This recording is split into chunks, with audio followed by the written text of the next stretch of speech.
the Patriots. My question that comes from this is, how legit is this Patriots defense? And I say that with a positive tone. Was that such an ass whooping that they made CJ Stroud look that helpless? Or was CJ Stroud just struggling recently and they caught him at the right time? By the way, I'd just like to add here, Vrabel, interesting fact, became the fourth person in NFL history to lead the same franchise to a conference championship game as both a player and a coach. That's pretty cool.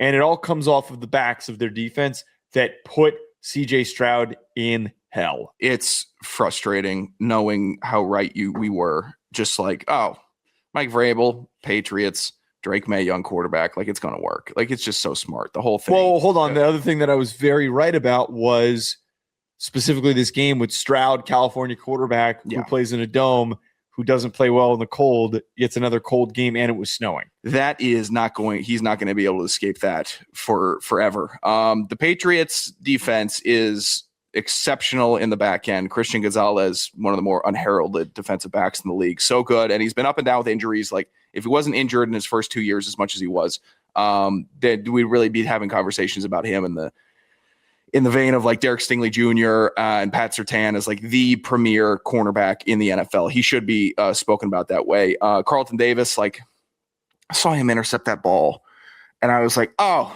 like, why not? He did it 1,000 times in Tampa during their playoff runs. And the smart people of New England were like, you know what? Maybe we need a heady DB, a little older now, but maybe we need somebody that can go out there and just capitalize on dumb quarterback play. And that's what New England did. They capitalized on dumb quarterback play. Is Jared Stidham going to have more smart quarterback play than CJ Stroud? Doubtful. So I think it's just going to be a feast for New England. I mean, it's just top to bottom, 11 versus 11. Denver will be lucky to cross the 50. Genuinely, they'll be lucky.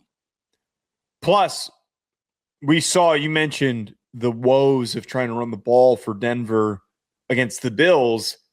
The reason why they had CJ Stroud in such difficult situations, they couldn't get the run game going. Woody Marks completely shut the hell down. I took that over on FanDuel that he was going to get the under on his rushing yards, went 4-0 in that first game and then 0-4 on the second game. That's a separate issue.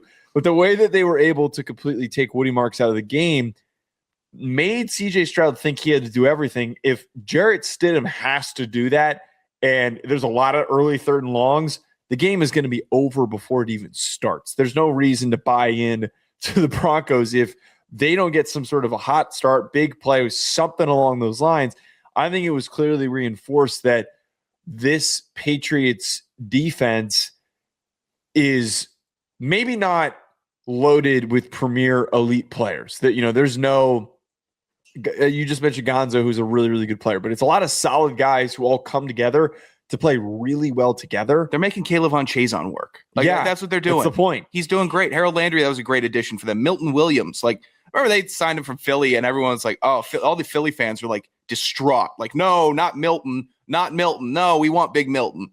And everyone else is like, was this the flash signing? Was this the big guy? Yeah, he's awesome for the Patriots. Huge key player for them. Great signing. Getting huge size on the inside. Really, really good. The way they built it out is great. Quirked up linebackers and Robert Spillane and Christian Ellis. There's so, you know what? It's just fitting that like the one Montana State linebacker that's like unable to take the field is on Atlanta, whereas every single other one of them is a headhunter and just goes and spears your best player. The Patriots just have everything that you would want from a Mike Vrabel defense. And I think he finds linebackers that play like Mike Vrabel. And that guy was a pretty good player. So it makes sense to me how they are winning so much and so often.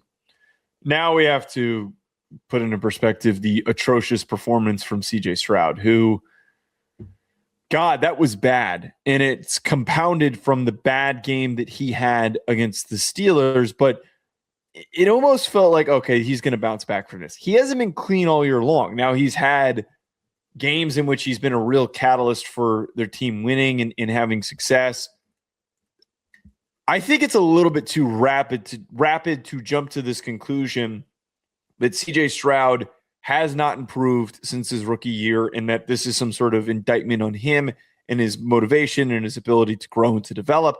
I think it has a lot more to do with the team itself not being effectively built around him to succeed. That offensive line, it's shit. It's not a good offensive line.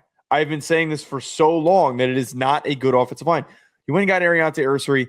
He has played really solidly for a second-round rookie. You got to round this whole group out. The fact that you couldn't run the ball and you couldn't get any push and you were getting punched in the mouth up front and then also gave up 3 sacks, and they were also like calamitous sacks where Stroud was getting exploded every single time he got hit. That all paints the picture that you need to restructure through the trenches. Your defense is really freaking good, but you are leaving a lot on the bone because your damn offensive line sucks. Yeah, that defense is going to be good next year also. They're going to be good again. The way that they're built, the way that they play, and that D'Amico Ryans is like keeping it pretty simple most of the time. And I hated the timeline discourse of like, oh, every time they go to cover 0 and then they blitz all, they send the house, they get burned. Sorry. I would send the house with Houston all the time. They're a destructive defense, but they're equally self-destructive on offense in this game. No Nico Collins hurt them.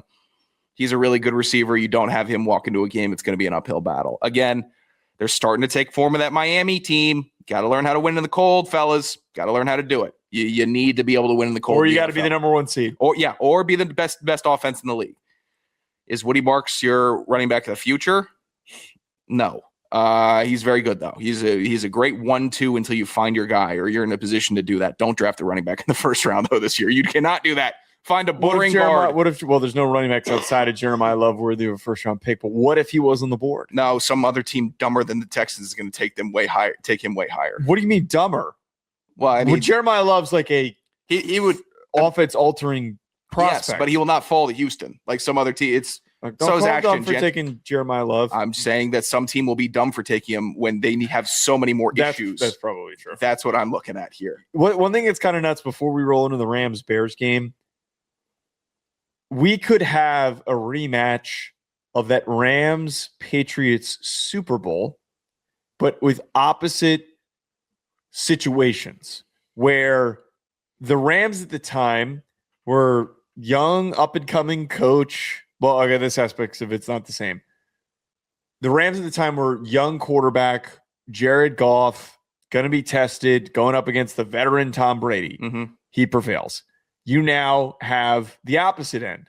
You've got legacy for Matthew Stafford. Maybe this is his last run, and he is going to be facing off with the young up-and-coming quarterback in Drake Maye. I just find that kind of interesting that we're setting up for a reversal of roles, and it wasn't that long ago. We have, I mean, with the Patriots making it, which I'm just going into the assumption that they do. They will. As we all will. We either get Seattle, New England, hate watch all over again. Oh my God. Where we get that back again. Yeah. Or we get Rams, Patriots, redemption from the 3-9 suck fest that we all watched that everyone pretended was so good because the punters were I thought it was good. I remember you thinking that was good, and you were like, "Oh, what a punt!" We also the coverage on that punt. I ordered 100 chicken nuggets. I might do that again this year. You want to do that? Yeah, 100 chicken nuggets because they were 10 for $1, and I spent $10. The guy looked at me with the most perplexed look on my on his face. It's like, "You want how many?" He just dumped them in the bag. Didn't even put them in containers. He dumped 100 chicken nuggets into the bag. You didn't eat any of them. Yeah, I did. We were eating gull meat. That's what we were eating. You didn't eat any of them. What are you talking about? I ate like 70 of them. Yeah, I think I had a couple. I was for my Whoppers. Yeah, you ordered Whoppers. But you didn't commit to the bit. We were going to sit there and see how many we could eat. That was the whole point of the bit. I ate plenty of those. You suck. It was a tough task. I'm doing that again this year. Do it again. Go ahead. Do it again. Where are you going to get them from? You want to do Burger King? There's better nuggets, brother. Are they the ones that are the same price? No. I don't want to spend $100 because some of these places will charge you like $10. Can I tell you the truth of the only nugget spot you should be getting nuggets in high quantity Where? from? Wendy's? It's Wendy's. But what's the Wendy's or Chick-fil-A? But Chick-fil-A could be open on Sunday. So we're looking at Wendy's has cleared McDonald's, in my opinion. The McDonald's McNugget, it arrives in like disheveled fashion sometimes, where it feels like it's like a casing instead of like a whole unit. When you pop through a nugget and a McNugget and you have that separation gap, hate it, can't stand it. Wendy's taking the 1 seed for me. Do they even have where the hell are the? I don't see on this menu. I don't see their the biggie deals, the biggie bag deals, the big back biggie deals. I don't. I see chicken tenders. Did they take? Oh no, here's nuggets. They're trying to make tenders a thing. I'm not eating a Wendy's chicken tender. It's $22 to get pigeon spine. 50. I think it's $22. Wait, start an order. Mm-hmm. Wait. I'm curious. The Wendy's sauces are garbage, though. Like the Wendy's sauces are all regrettable. How much? Their ranch sucks. The Wendy's signature sauce is terrible. Like, when was the last time you had Wendy's? Last week. You want to hit me with some we're gonna do the Cane's sauce bit. We're gonna do the Zaxby's sauce bit. It stinks. It reeks. Best sauce joint? Popeyes. Fine. Just use Popeyes sauces. They're better than any other. It's 18. It's $19 for the party pack. So you realistically can get 2 of these for $40. So it's not the same cheapness as when we did it last time. Mm-hmm.